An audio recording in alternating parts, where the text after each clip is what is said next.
So just about, I think Oren already said, so I'm a grad student at CMU. I broadly am interested in machine learning, NLP, and comp bio. Eric is my primary advisor, and I'm also very fortunate to have lots of collaborators. And so my general research focus throughout my PhD has been designing effective ML frameworks and abstractions for different real-world complex tasks in the context of modern resources. And my thesis is mostly on machine learning and applications to NLP, where I looking probabilistic modeling from the perspective of linear algebra, and using that to derive new learning algorithms on the theory side, and then finding new natural language models on more of the applied side. And it's primarily about modeling latent structure. And I think the trivial example in NLP is in word clustering, where I get some text. And this text is my observed variables. And I assume some latent structure is underlying this text. For example, a simple thing is there are clusters, and these words belong to certain colors. And this latent structure is something I assume to exist in the data, but haven't explicitly seen.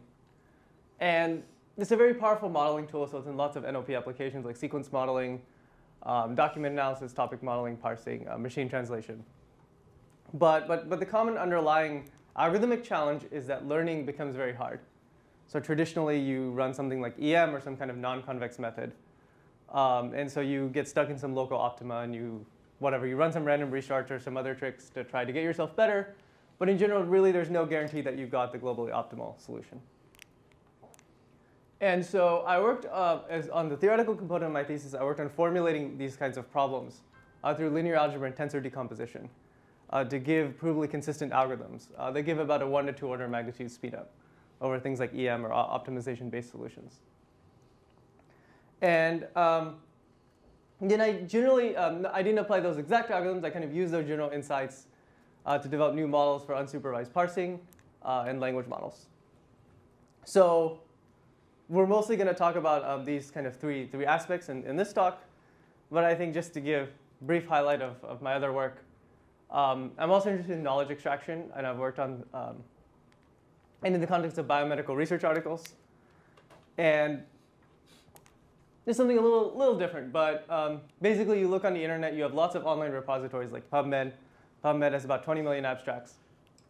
And right now, if you're a biotech company, you would hire some biologist to go and read all these abstracts as they come online and kind of get the information to populate some database or some knowledge base. And as an NLP person, we have hope that maybe NLP can help solve these kinds of problems and reduce kind of the manual labor involved. And so, for example, I can have a sentence or an abstract, and a sentence from this abstract, inhibition of GP41 degradation is a result of P70C S6 kinase synthesis.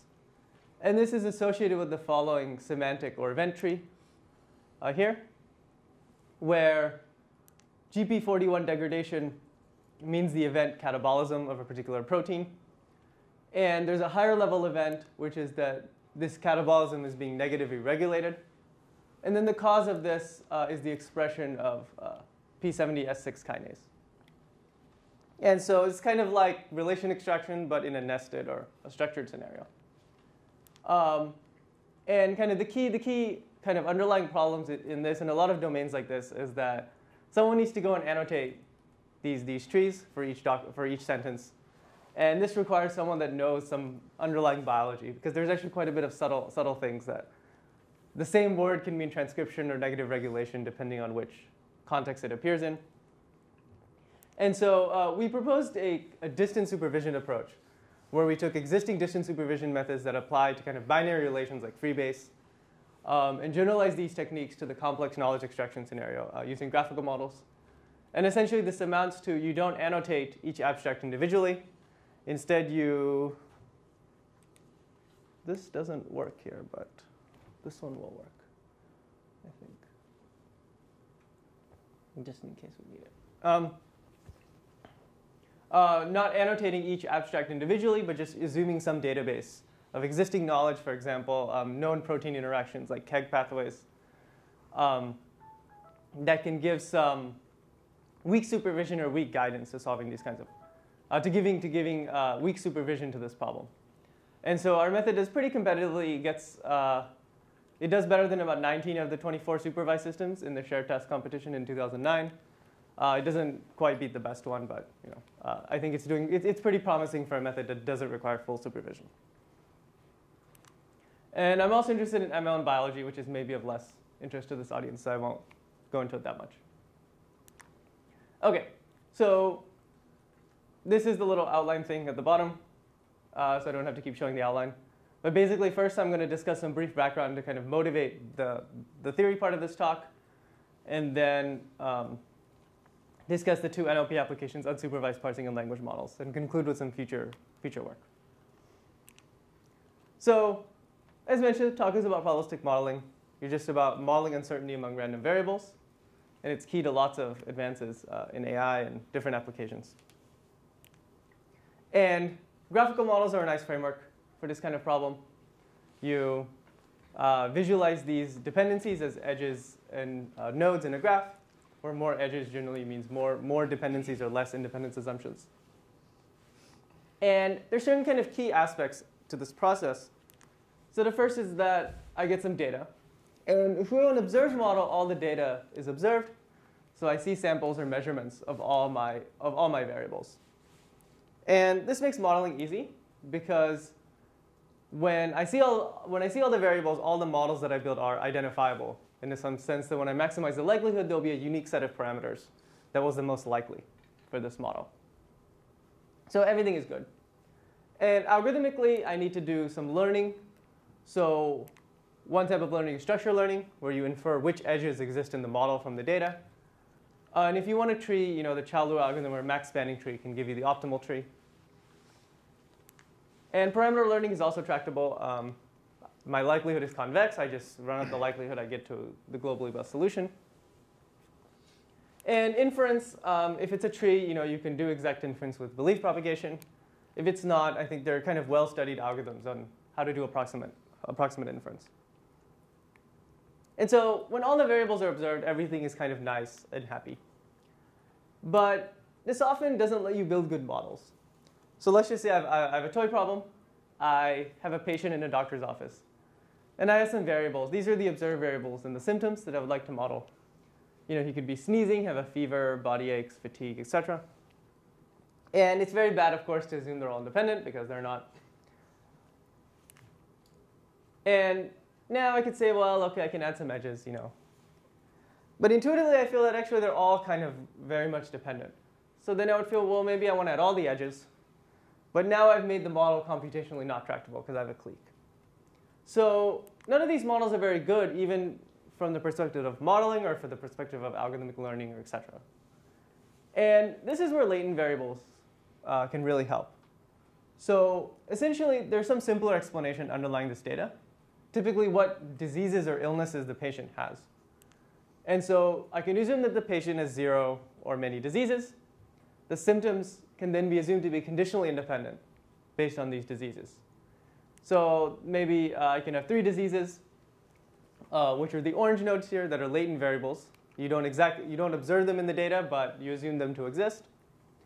And then these are the symptoms that are only dependent on which diseases I have. And this is actually some real model from the 90s. So this is a nice model for our problem. It's much better than just connecting all the symptoms and assuming I have a clique. And that's why latent variables are very popular. I already showed this in lots of problems. The problem now is that I don't just have the observed variables anymore. I also have latent variables that I never actually see in the data. And from the modeling point, I have this problem of non-identifiability, where I assume that these orange nodes were diseases. They were 0, 1. They corresponded to maybe asthma or the flu or whatever. But when the model does inference or learning, it doesn't necessarily find those kinds of meanings or interpretations for those latent variables. And so mathematically, this is like there are multiple modes of the likelihood that actually have the same likelihood that are different choices of parameters. And algorithm-wise, we also have some challenges. So structured learning is hard because you cannot compute mutual information among latent variables because you never see them. So you can't just run Chalup algorithm. Parameter learning, the likelihood is now no longer convex. So I can't get to a global optimum on my likelihood. Inference, we're not really going to talk about inference, but inference usually stays the same, but there are problems like marginal MAP that become hard, for example. So the problem with this is an example objective of how you would do parameter learning. You would maximize the marginal likelihood. And you would kind of rely on some local search methods like EM. And the problems this will give you are you'll get some local optima and some slow convergence.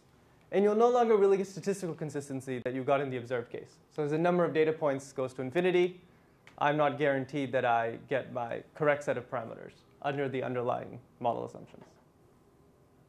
So in this and this is actually also a practical problem. So I've been talking mostly about theoretical issues. This is an unsupervised parsing example where this is one of Dan Klein and Chris Manning's algorithms. I've run this method. It's called CCM about 50 times. And then I just plotted in a frequency histogram the accuracy across different restarts. And you can see it kind of varies all over the place. It goes from 20 to 70 or something ridiculous like that. So the question in the first part of this talk is, how can we use latent variables or leverage this kind of modeling power without going through these kinds of computational and modeling challenges? And so we're going to look at it differently. We're going to look at it through linear algebra. And in the linear algebra framework, I think I'm too far from the latent variables correspond to low-rank factorizations among the observed variables. And this insights lets us use linear algebra hammers to get new solutions like SVD and rank eigenvalues in tensors and things like that. And so this has actually become an exciting area lately since 2009 or so. And it's actually inspired by a lot of different theoretical results in different communities, like in phylogenetics and dynamical systems. And most recently in 2009 on spectral learning methods for HMMs or sequence models. Our approach is going to be unique or different from these in that we're really going to be looking more in the context of tensors and tensor decomposition to derive these kinds of new algorithms. And we'll find that tensors are a very natural way of modeling relations among lots of variables. And if you're familiar with kind of latent variable parsing, like some of Mike Collins' work later, they use kind of similar tensor factorizations. And then we'll discuss different insights and how these insights can be used for unsupervised. A little bit about parsing, but mostly about language models. OK. So are there any questions before I actually go on to the first kind of main topic? OK. Yes? Just a broad, naive question. Particularly the way you drew the latent variables, right, is reminiscent. I was looking at it as, oh, it's a neural network. Sure. So I guess I'm wondering, what do you see as the connection, while you're at this high level, between these approaches and neural networks, and specifically, right, with the success of deep neural networks, right. It seems like an obvious criticism of what you laid out, which is you don't have enough layers, and therefore your modeling efficacy is weak. I wouldn't say that in latent variable models, I would say that the modeling is actually strong, right? That's why people are using latent, even deep nets or graphical models or whatnot. I think I'm arguing that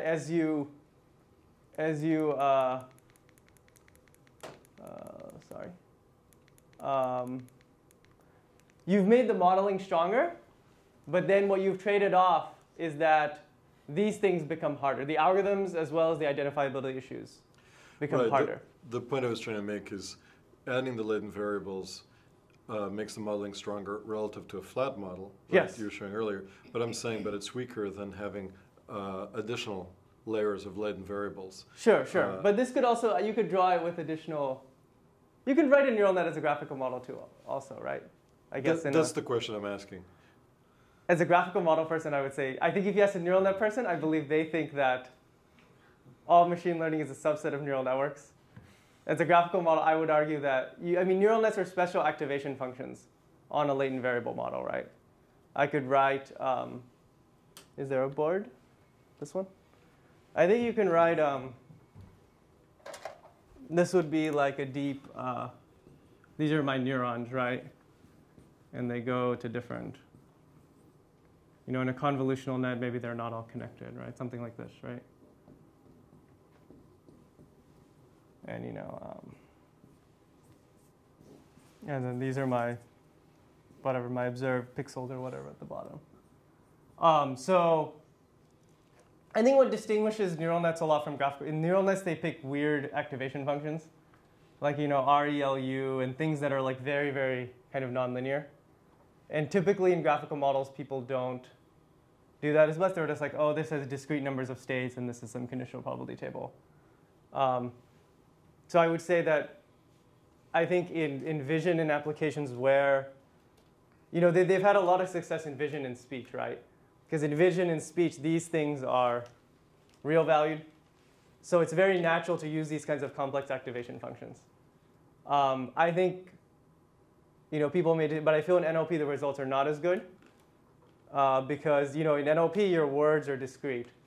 So then why are you making things with ReLU nonlinear? You might as well just use a discrete kind of table. So it's a little bit, I don't know, yes? So basically what you're saying is that you view neural networks as just a subclass of PGMs with a particular parameterization.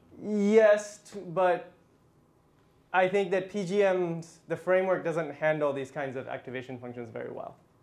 It's hard to handle kind of non-Gaussian continuous things in kind of PGM world, I guess, would be, yeah. I'm a fan of linear models, but if you have linear activation functions, then don't all your layers just collapse to one hidden layer? Yes. If it's linear, then everything is equal to 1, right? So what Oren said, the deep learning models have multiple layers, but you basically just have one layer. And isn't that kind of a limitation of the linear model? My model won't be linear, it will be discrete. So I'll have like a discrete, A given B. And then for every entry, I'll put some value. So I wouldn't say it's necessarily a linear model. There is something, you could argue like I am going to be using SVD and things like that. Later in the talks, you can argue the algorithms might be doing something linear inside. But the models themselves, I wouldn't say are linear. Do you have multiple layers or one layer? It could be anything, but we're going to focus on things that look like, we're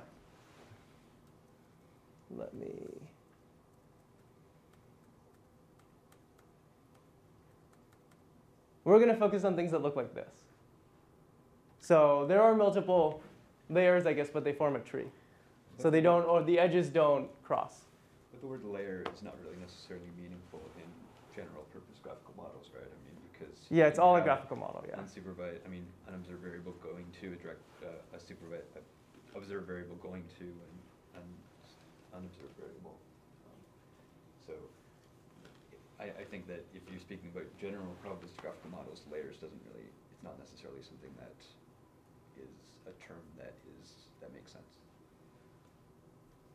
Yeah. Although in this case it does. Yeah, but I guess people in graphical don't really think of it. This is a graphical model, and if I'd made one layer, it would be a graphical model. And this is also a graphical model. I think it's just that typically in kind of the PGM community, you either pretend the probability tables are discrete or Gaussian, which makes kind of inference very tractable.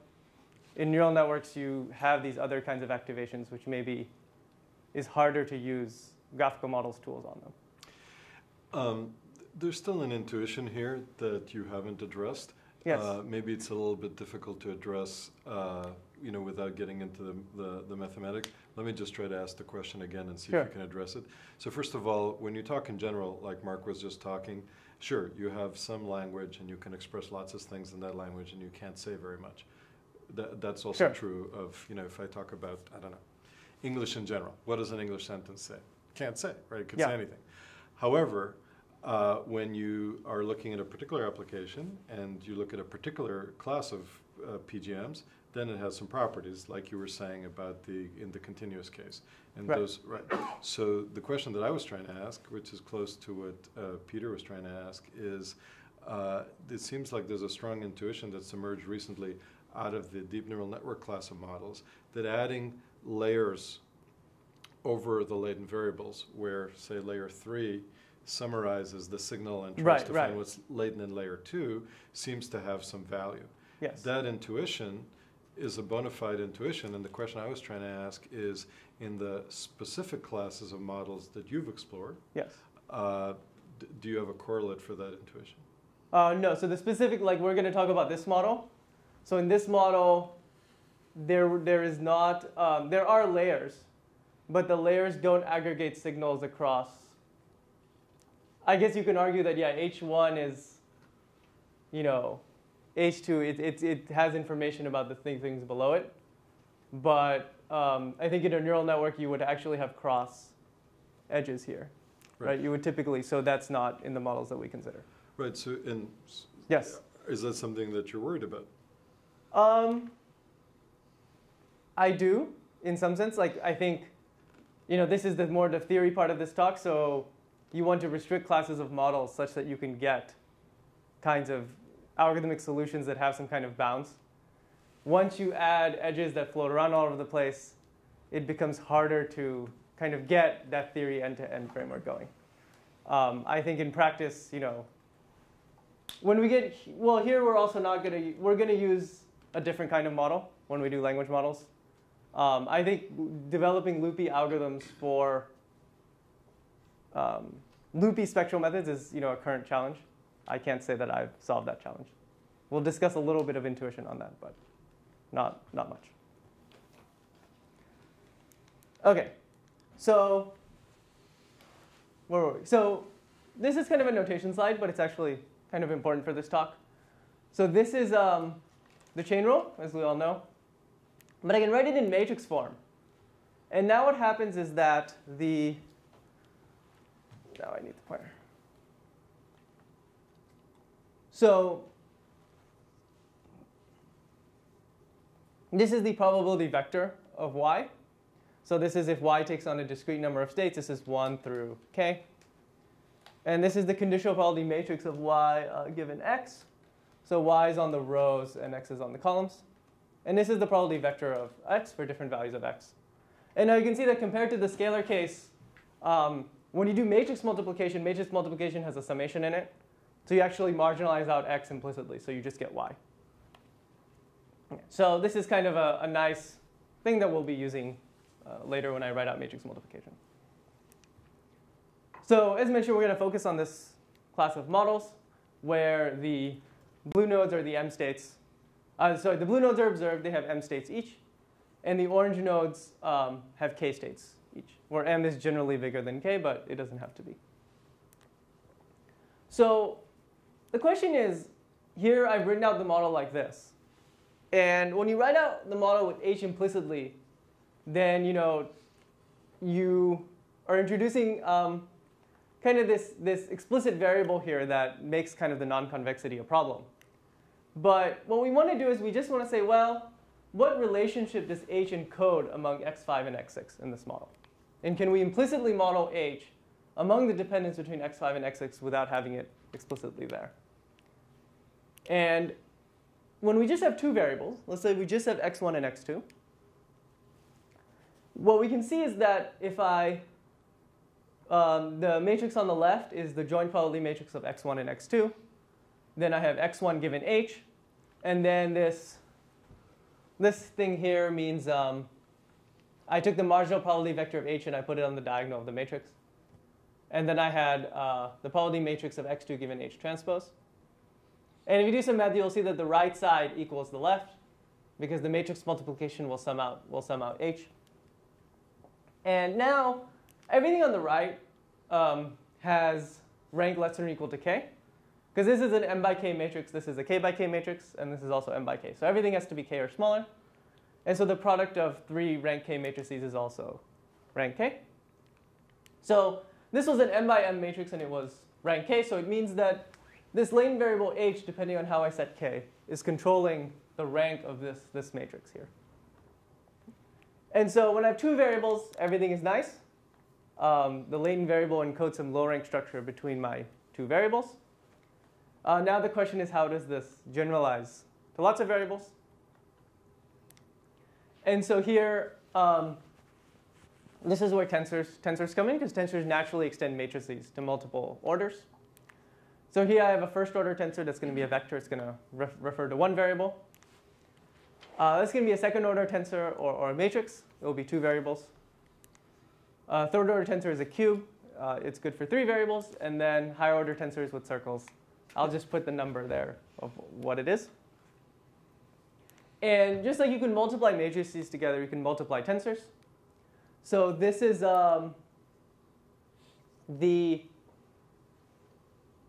I've taken the third index on this, the first tensor, and multiplied it by the second index on the second tensor. So you sum out m, and you are left with I, j, k, and l. So this is a little different from matrix multiplication, because in matrix multiplication, when I multiply two matrices, I'm left with a matrix. But here I've multiplied two cubes, and I actually get a higher order tensor. I get a tensor of order 4. So what this indicates is that I can start with a really big tensor of order n, and I can compose it by multiplying smaller tensors together. You look like you want to ask me a question, but you OK. So going back to this problem, we have 6 variables, so we'll have a 6th order tensor. And what I'd really like to say is all these latent variables h, they're encoding some low rank structure about this tensor. But it's very difficult to talk about low rank structure when you have a tensor because it's not well defined. Tensor rank is a little tricky. It's not like matrix rank. So what we can do, though, is we can take this tensor and we can unfold it into a matrix. And when I mean unfold, it has the same number of entries. It's just I've rearranged some of the variables to be on the rows, x1 and x2 in this case, and x3 to x6 on the columns in this case. So same number of entries, just rearranged. And this wasn't unique. I could have rearranged in other ways too. Like I could have put x3 and x4 on the rows. Or I could have just put x3 on the rows. So lots of different ways to unfold this. And now I have matrices. And what I'm going to argue is that some of these matrices have rank k. So this matrix is low rank because x1 and x2 were on the left side of h1, and x3 to x6 are on the other side. So h1 is dividing both of them. So this matrix is low rank. It has rank k. And x3 to x4 also have rank k for the same reason. And x3 has rank k because it's divided. H3 separates x3 from all the other variables. Yes? I mean, so far you're just describing a join tree, right? And the separators of a join tree. Isn't that? Yes, yes. Okay. I'm just including that the separators encode the low rank structure in the tree. Yeah. Nothing else. What is going to happen now is that instead of explicitly modeling this latent structure directly, I'm going to take this order 6 tensor and I'm going to factorize it into smaller tensors, where this tensor will be some function of 5 observed variables, and this one will be a function of 3 observed variables. And then I'll recursively decompose this order 5 tensor into more variables. And so the first step of this is to pick 2 variables and to take the SVD of them. And SVD has a nice property. It can be solved exactly, quickly. It's fast. Everything is nice with SVD, except that U and V aren't necessarily probability tables, right? So you've given us some interpretability. But machine learning is about trade-offs. So this is going to be our order 6 tensor. And what we can show is that it factorizes into this order 5 tensor, which is the joint probability of x1 through x5 times u, and then all these other terms into the order 3. And I think what's nice is to compare with the traditional one with the spectral one. So in the traditional one, we explicitly had h1, and then we summed out h1 to get x1 through x6. With the spectral representation, there is actually no h. You do these SVDs, and you have u and v that implicitly characterize the low rank structure of h, but there is actually no h in the spectral representation. Are there questions about this slide before I move on? No? OK. And now you can continue recursively. So here I can take my order 5 and get an order 4 and order 3 using the same kind of decomposition rules. And this gives us this latent tree spectral factorization, where I've taken, you can take a tensor of any order, and you can factorize it into collections of tensors that are cubes that only depend on 3 variables each. And so to kind of contrast the traditional approach versus the spectral approach, In the traditional approach, I explicitly had these latent variables, and I estimated them using some non-convex optimization. And then at query time, I multiplied some probabilities to get these, to get my test probabilities. In the spectral approach, I have these alternate parameters that are not quite probabilities, but they have the advantage that they only depend on observed variables. And I can just estimate them from the data using some counting and some SVD. And then at test time, I can do the same thing, except I have to tensor multiply the parameters to get the queried probabilities together. Question? Yes? I don't know if I totally followed. How are you using the graphical structure in order to get that decomposition? Yes. So the graphical structure comes, sorry, so this one you're using, I picked x4 and x5 to decompose with the SVD. And then I used x4 in the u's and v's here.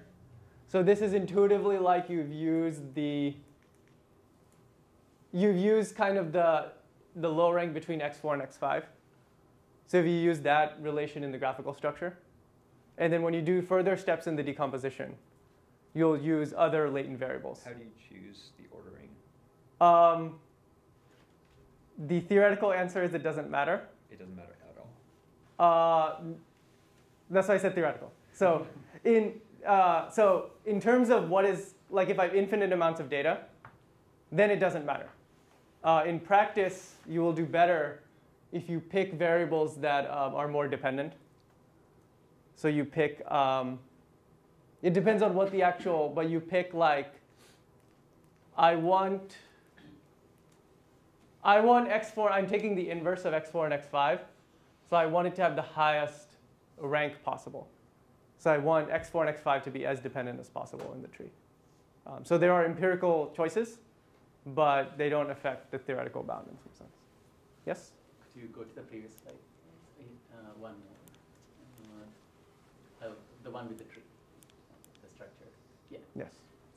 I'm also trying to follow this, Mark. So sure. Is it true that if you took a decomposition, for example, if you just took out x6, and then you will effectively get h4 in your thing? So I can show you how the... Like, is there a particular ordering that actually recovers the... So what you need to do is you need to, let me write it out.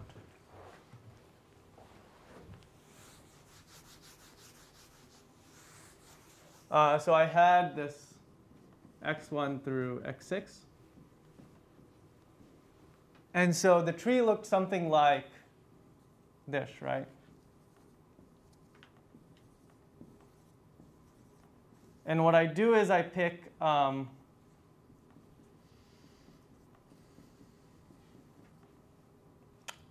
believe in this example, I've picked like this edge to split on. And then what you do is you take everything on one side of the edge and everything on the other side. And then there's two variables that intersect. I pick two that are from each. So the two that I'm from each are kind of the dependence. What do you mean the two from each? So there were x1 through x4 were only on one side of this edge, and x5 through x6 were on the other. But you're not going to have a factorization where you just split them completely, right? Because then it's like you've made them independent. And they're definitely not independent. So intuitively, you need one variable from each to encode their dependence, at least one. So this variable, I picked x4 from this side and x5 from the other side. And that choice is arbitrary-ish. Yeah, I mean, in theory, everything is fine. In practice, okay, you want to pick the two, like the variable on this side and the variable on this side that are the most dependent. In practice, you can use like a concatenated feature of the whole thing. You can do more complex things, right? So do you assume that you're given this tree, or do you... Yes, in this work, we've assumed the tree structure is given. Could you just measure the dependence between the different variables and then choose the tree that way? Yes, but it's not. So we do, and so when I'm not going to talk that much about parsing, but in parsing we learn the tree structure. And so you can imagine that what you're saying is that you want to learn the dependence among all of these, right? And then, so you can compute like mutual information, right? And then you can learn like a max spanning tree or something. But it's hard to learn the tree with the latent variables in it, because I couldn't compute the dependence between this variable and this variable, right? So it's a little bit, there are techniques of doing this, but they're not, I think, just computing mutual information and running a max spanning tree. Just off the top of my head, you might take x4 and x5, apply SVD to them, get the matrix, and see how, if you truncate it at k, how much information do you lose? Yes, yes. So the idea of those algorithms is something like what you were saying. What you do is you take, this is not the particular algorithm we use, but one solution is like, let's just say I have 4 variables.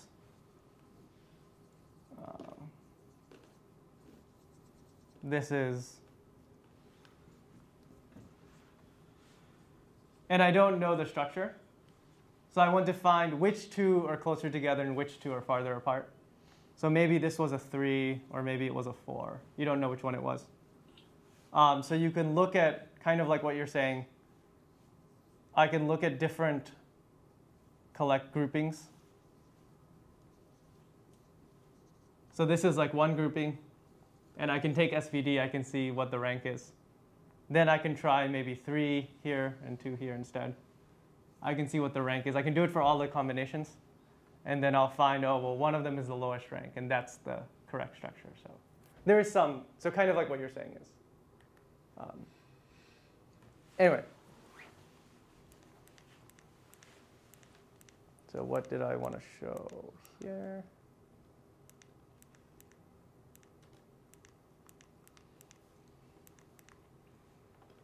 So what we do get in theory is, so this is not something you can obtain with like EM, for example.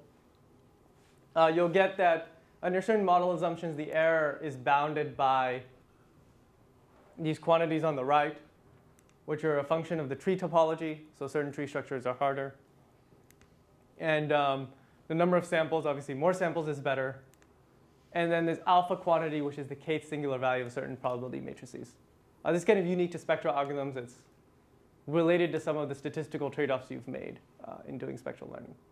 But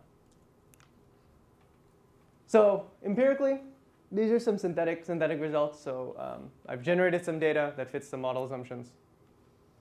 And here what you can see is that the spectral algorithm, this is runtime on the left. So the spectral algorithm is actually a lot faster than EM or online EM. It's about 1 to 2 orders of magnitude faster. And this is basically because if you know, like EM essentially runs inference for every single example. And so that's why it scales poorly as the sample size goes up. Spectral learning doesn't really need to do, it just needs to count things and agglomerate them into some probability tables, which goes very fast. And then you run SVD, right? And once you have the probability table, it didn't matter how many data points you had, right? So it scales better with the sample size. Error here, lower is better. So there's like kind of 3 regimes you can see here. So here, in the low sample size regime, the spectral method is doing better because EM and online EM, they overfit quite a bit when there's small amounts of training data. Here you could actually see EM and online EM do better in the mid kind of sample size regime. There's some theoretical reasons for this. It has to do with EM is actually more statistically efficient. And then in the large sample size regime, again, our method is doing better again. This is some real data results. They look kind of similar to what I showed you in synthetic data. I just showed the error here. The runtimes are similar. You can see the red lines are EM, and the results are very, very similar to what the previous slide. Yes? On your previous data set, how does the blue line compare with the theoretical bound you showed in the previous slide? The theoretical bound is super loose, so it will not. Yeah, so it will not. Yeah. Have you compared your spectral decomposition to traditional decompositions like the Tucker decomposition and the Parikh decomposition? Yes. So there's actually some nice connections. So Tucker is a special case of the spectral approach. If you only limit yourself to 3 variables, our decomposition and the Tucker decomposition will be the same. The Tucker decomposition has the problem that once you go to higher numbers of variables, you actually need to have the whole tensor in memory. Or you need to have the whole tensor to do the decomposition on. Because the way Tucker works is that I have a huge tensor like this, and I do all the unfolding. So I do like x1 on one side and x2 to x6, and then x2, to x6, right, minus. And then I do SVD of each of these. And then this requires storing this entire tensor. You only need to, well, the whole tensor can be sparse, and the core tensor, you need to store the whole thing, but the core can be quite a bit smaller than the whole tensor. But the core is, if I have n variables and I say I do rank k, the core is like k to the n. Right. Whereas ours will only be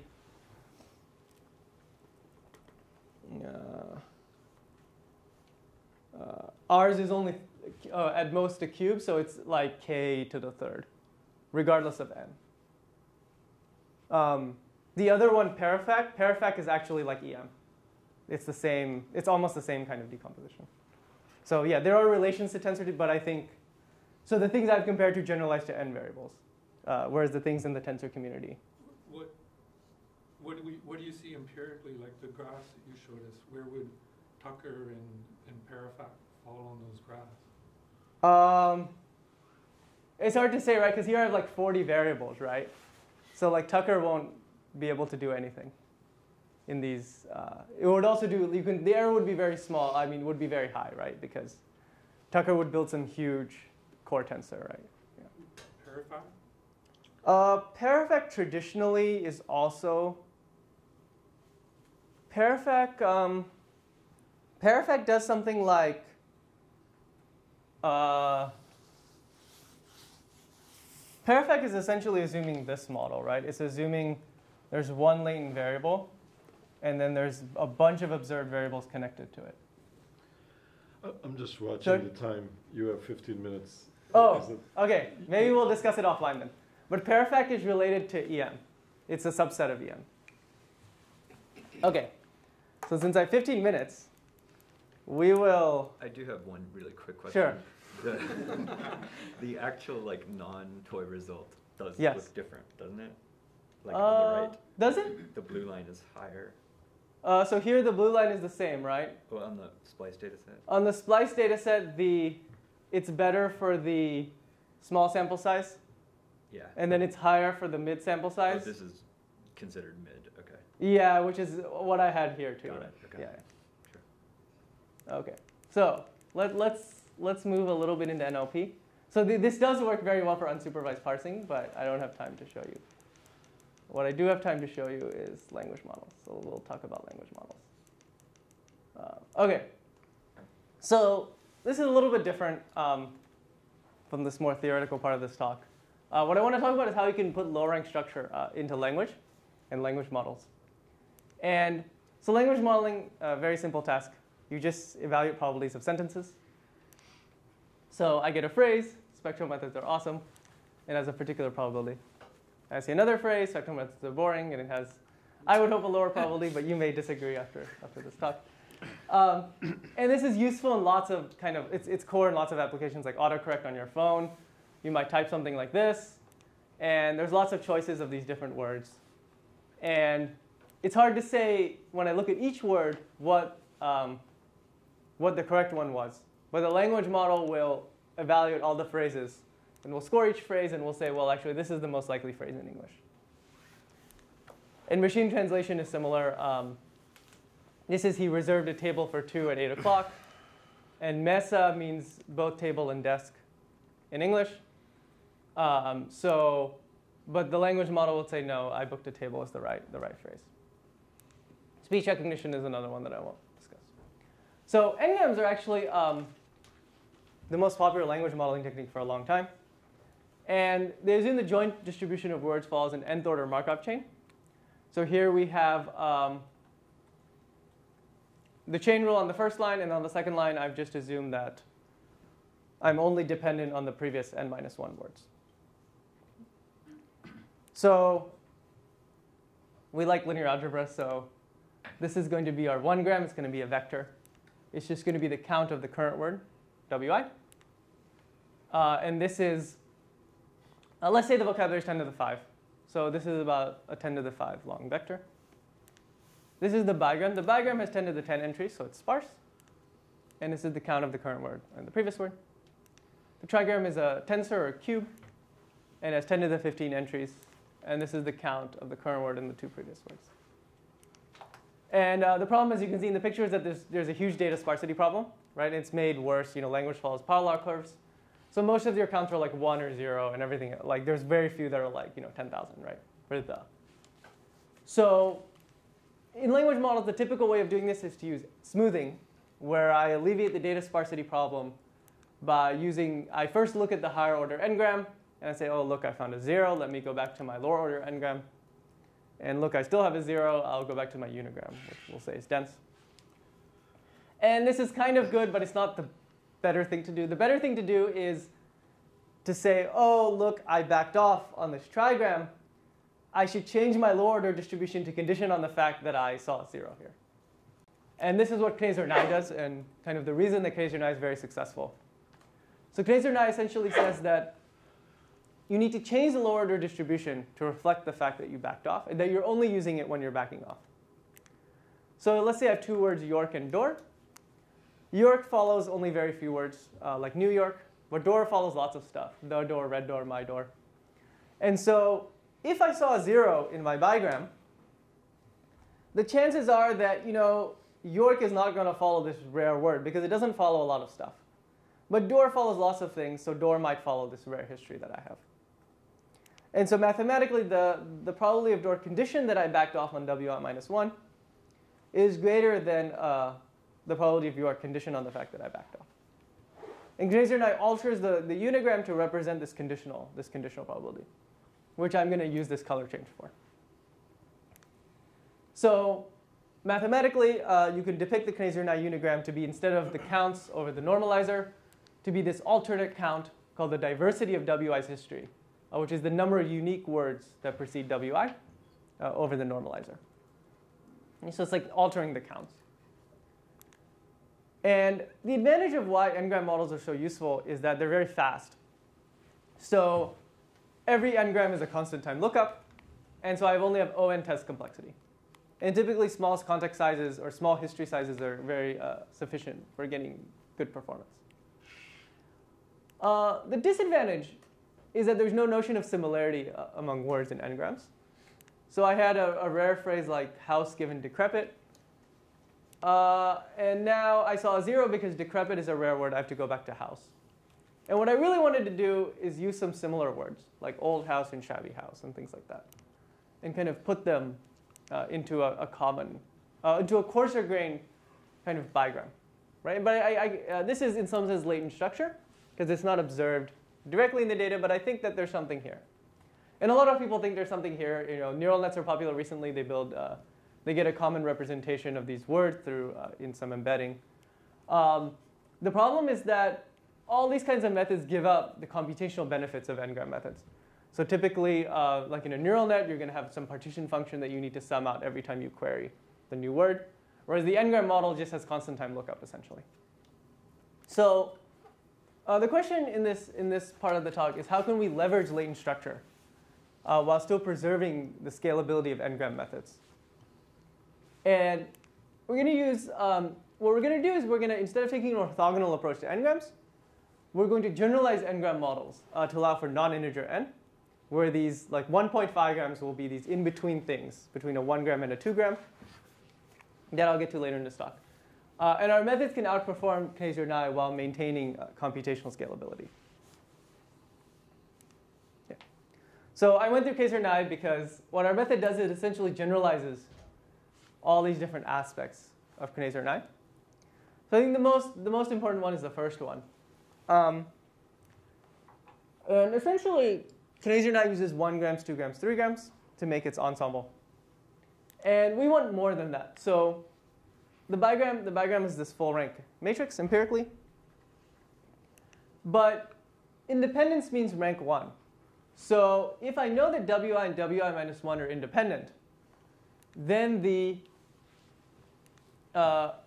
joint probability of house and old is equal to the probability of house times the probability of old. And so this is an outer product of two vectors, so it's rank 1. And what you can show is that if I take the bigram counts, and I take the best rank 1 approximation of these counts, according to a particular norm, it's called generalized KL divergence, then the best rank 1 approximation essentially gives me the product of the unigram counts. And now you can show that the unigram is essentially the normalized rank 1 approximation of the bigram under this particular, under KL. And this was useful because I now know my endpoints. I know that the bigram is full rank, and the unigram is rank 1. So I can put things in the middle that have this intermediate level of dependence between the bigram and the unigram that are low rank. Okay, so that's component 1. That instead of just having 1 grams, 2 grams, 3 grams, we have other intermediate levels of dependence. Aspect 2 is Kneser Ney alters these lower order distributions using counts of counts. And we also want to alter our lower order kind of low rank bigrams to have a similar effect. And so here consider element-wise power. So these were my bigram counts. And I took the row sum, so these are the unigram counts. So here you can see that the second word is the most popular word here. But when I take b to the square root, element-wise square root, what happens is that this 5 gets pushed down to a 2.2. And every other count also does, but the 1 stays 1 and the 0 stays 0. So now when I take the row sum, you can see my unigram counts have been altered. And now the first row is actually the most popular, because the first row had a more diverse history than the second row. And I can do this to the extreme. I can take b to the element-wise power 0. So now when I see a row sum, this is actually just the Kneser Ney counts, right? Because I'm counting the number of unique words that precede a given word. So this power function provides us this measure of diversity. And we can have a similar thing to what we had before with rank, where instead of taking the rank 1 approximation of my bigram counts, I take the rank 1 approximation of the bigrams to the element-wise power 0. And now I get the Kneser Ney unigram instead of the normal unigram. And so here we had a power 1 full rank thing. I can make the rank 0. I can make the power 0, which is changing the color, and then take the rank 1 approximation to get the Kneser Ney unigram. So our method essentially generalizes Kneser Ney in two ways. We're generalizing both the color, which is indicated by the power, as well as the rank, which is indicated by the shape. So it gives you this intermediate types of matrices here. And this works for higher order things. So I can have like a trigram, a low rank trigram, then a bigram, a low rank bigram, and a unigram, for example. I don't have time to talk about the last thing. It's actually how you actually combine all these things to make a distribution that sums to 1 and things like that. But it is in the paper. OK, so I have 5 minutes left to show you results. Yes? OK, so these are small data sets. We'll get to bigger data sets in a second. But I use this small data set because everyone uses it. It's a data set that Yashua Bengio made in like 2003. So a lot of people like this data set, so I ran it on it. And this is also a Russian small data set. And you can see our method is PLRE. So the best baseline here is modified interpolated Kneser Ney. It's a variant of Kneser Ney, and it does about 5% better than Kneser Ney in Perplexity, and about 7 to 8% better on Russian. I think we were talking about deep learning earlier, so this will make an appearance here. So like I said, in small English, this data set a lot of people have used. So I just took their numbers and I put them in a table. So this is Kneser Ney. So Kneser Ney has a query complexity. As I mentioned, it's very fast. It's almost constant. It's ON, where n is like 4. It uses only a context size of 3, which is nice. For example, in machine translation, where I query the language model, the number of times is like exponential in the context size. So it's tractable. These are whatever. It gets some Perplexity results. This is a hierarchical Pitman-Yor process. It's a Bayesian non-parametric model. It generalizes Kneser Ney to have infinite context length. So this query complexity is worst case. It's actually much smaller, but I don't know the exact average time. And it gets a little bit of it gets about a modest improvement, 5%. And then, so our method, we get more improvement than the Pitman-Yor. But we're doing it without having to change the context size. So we can keep the context size 3. And our query complexity is only a factor of k above Kneser Ney. Okay? Let's say k is like 100. Okay? So you can do better than our approach if you use a neural net, but then you sacrifice other factors. So for example, this is a 2007 log bilinear model. It actually does worse than our method. It uses context 5. It does a little bit better if you make it context 10. The most recent one is RNNs. So RNNs get very low perplexity. They do very well, but they do it at a sacrifice of context size, which has to be infinity. And the query complexity in neural nets is much longer because you need to have a partition function. So you need to have the vocabulary. V is like the vocabulary size. So V is pretty big. So anyway, this is like a nice table. You can kind of see we've kind of optimized more for how you can minimize the difference here and here and still get improvements. Neural nets mostly want to get the lowest perplexity possible. So different trade-offs. It's unknown how you can get this kind of a query complexity and this kind of a perplexity. Yes? Would your results improve if you increase the context size? No, so it's just like n-grams. N-grams don't do that much better as you go. So yeah, probably I could do better than this one if I made it a 5-gram, but it probably wouldn't get down to here. Well, what's going on here is essentially that you're compacting everything in continuous. I mean, it doesn't matter that it's continuous, but you're compacting all the context into like a vector. And that allows you to use the longer context size, but then you have to deal with the partition function, which you don't know how to deal with. When you say n-grams don't do that, you mean from a perplexity perspective? Yes, from a perplexity perspective, they don't improve much. From a machine translation perspective, 5 grams do way better than 3 grams. It depends how much data you have, right? But I would say above 5, like no one really uses above 5, right? That's more because of practical considerations. I think they would use 6 if possible, but it would be too much RAM. It's possible. I don't know. I thought I found that the perplexity improvement between a bigram and a trigram is much more than a trigram and a quadgram, for example. 1 minute. Yes.